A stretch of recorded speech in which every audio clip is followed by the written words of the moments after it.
I have two questions for you. One, do you want to get money by doing what you love? And two, do you want to grow an 8-figure business? Let me tell you this in case you have answered yes to both questions. These two things can't go together. People who wish doing what they love for a living end up working on dozens of different things.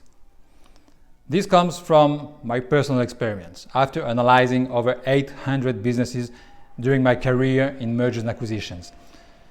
Aren't you tired of working on 100 different things every day, not knowing which activities bring you the best return on time spent, on time invested?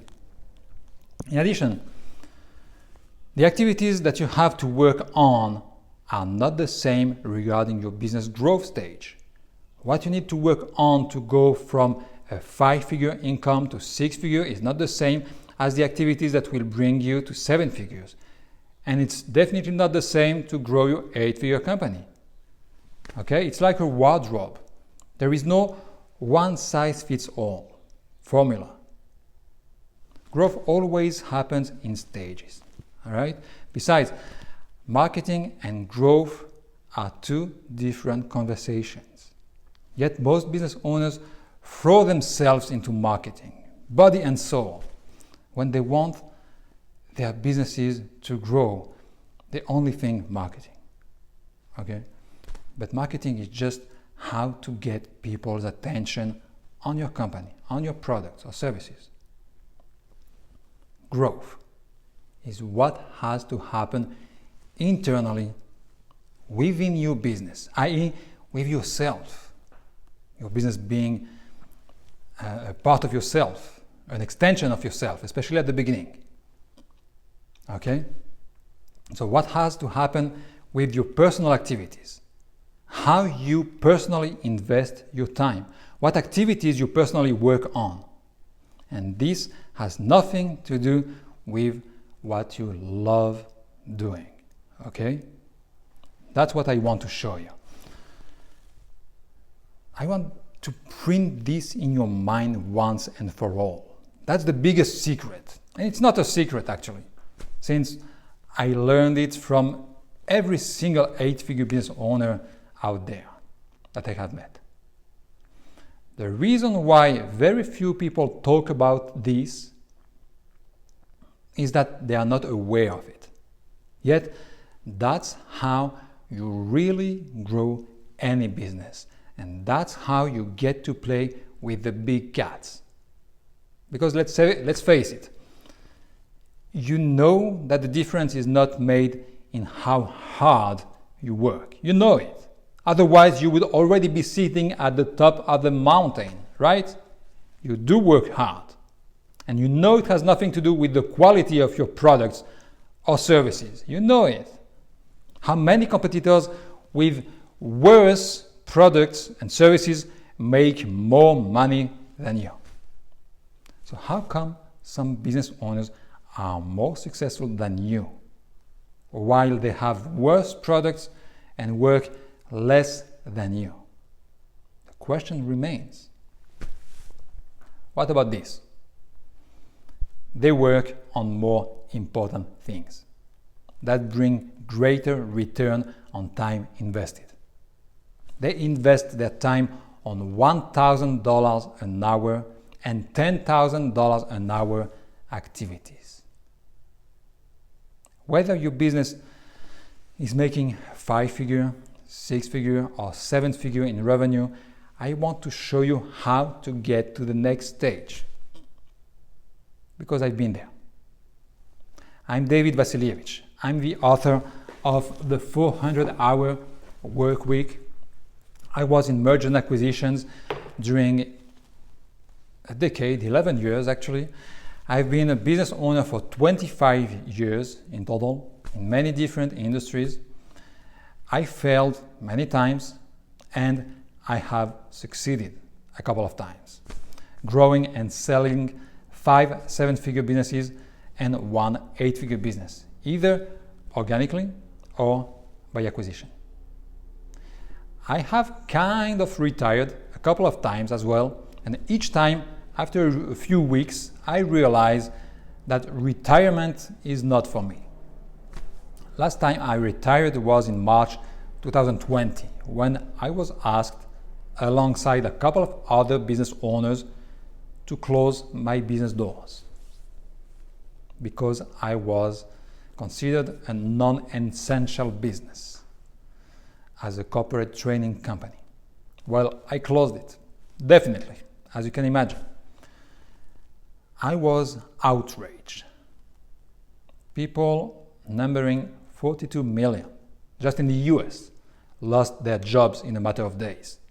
That's the worst disgrace I have ever seen and the most deadly attack that has ever been made against small businesses.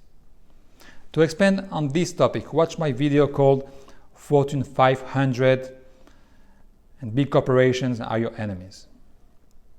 I will never forget it.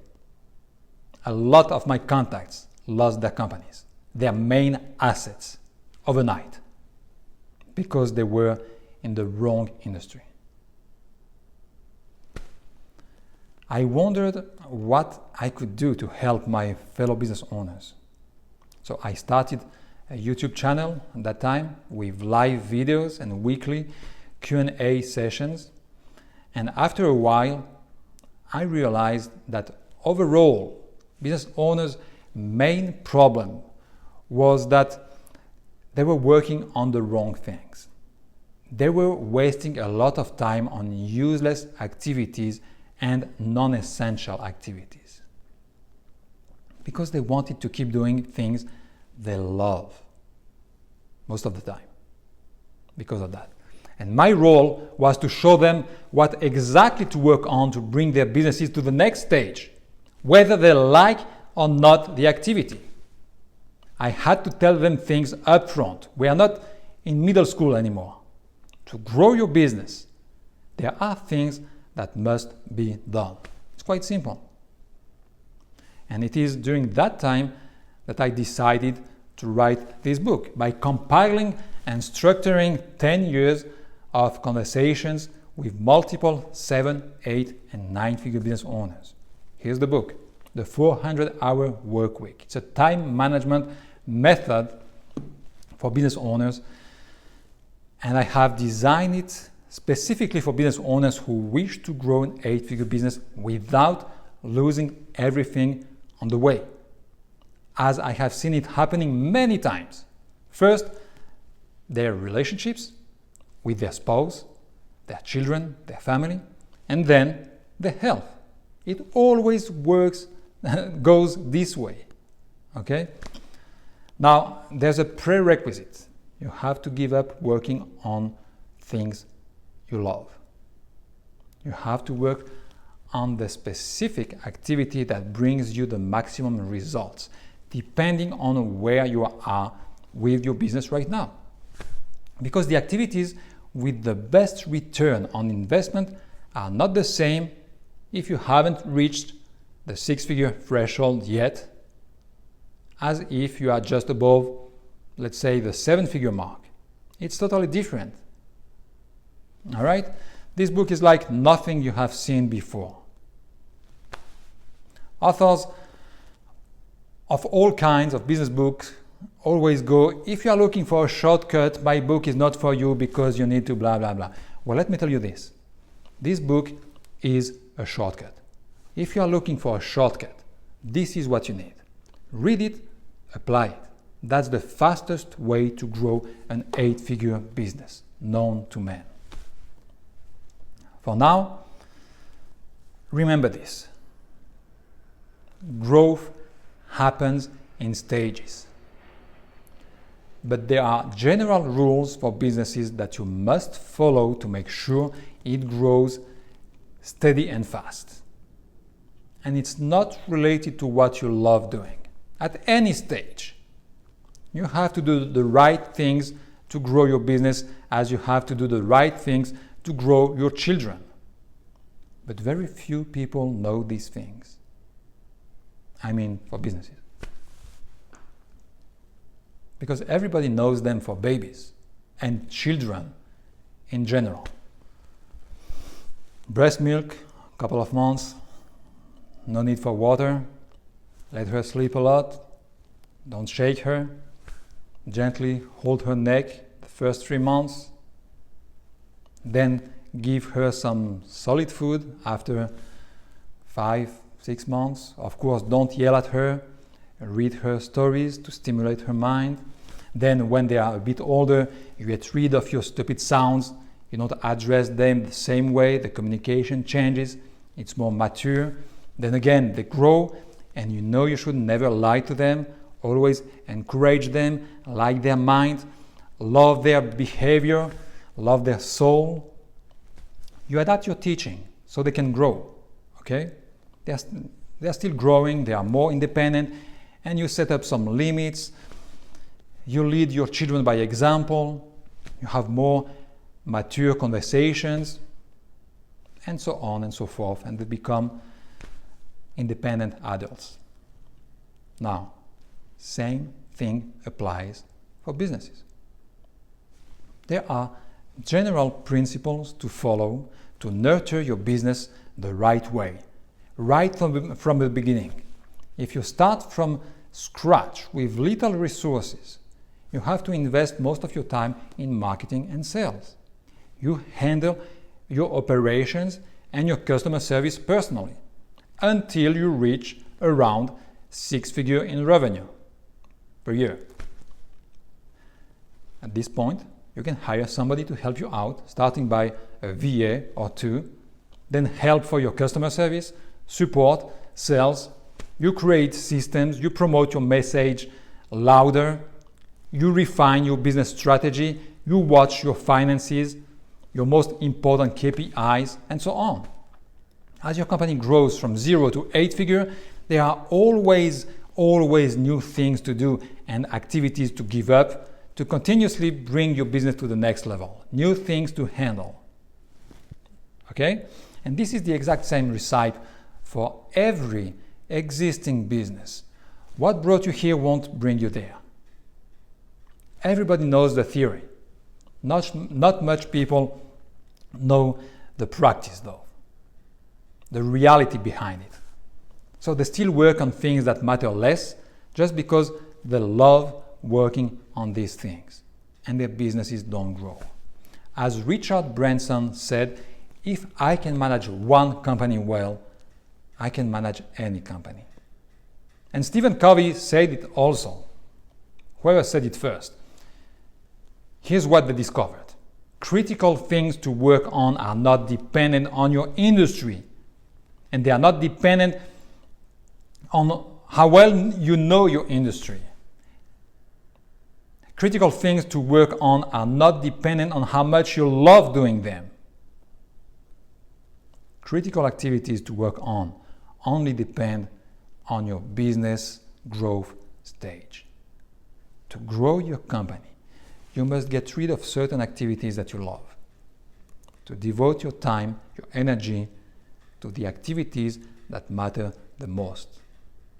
The golden 8-figure activities or the silver 7-figure activities if you are not there yet. Okay? There are two kinds of business owners that I can't work with. Those who want to stay in total control of their businesses and don't trust anybody to take over any kind of work. They can't grow their company. And those who only spend their own time on things that they love. This is something that I have seen time and time again. Unless people are ready for a big paradigm shift, these are the kind of business owners that I can't do anything for. When a business owner doesn't want to give away some control or insists on carrying out certain activities because they love them, they're not ready to grow their companies. Why is that? Because one, growth and control hate each other. Remember this forever. And two, It's not about doing what you love. It's about doing what needs to be done. Therefore, you must acquire a new vision and another set of skills that very few business owners have to propel you further and faster. Personally, I like marketing, but I prefer profit and growth. I may sound like I'm obsessed with efficiency. Well, that's because I am. I want to do the minimal amount of work while achieving optimal results. I think about the 80-20 rule all the time. Your lesson today is don't do what you love. Instead of doing what you love, I suggest loving what you do. And you will love it 100% when you see tremendous results, not only in terms of earnings, but also in terms of free time. Trust me.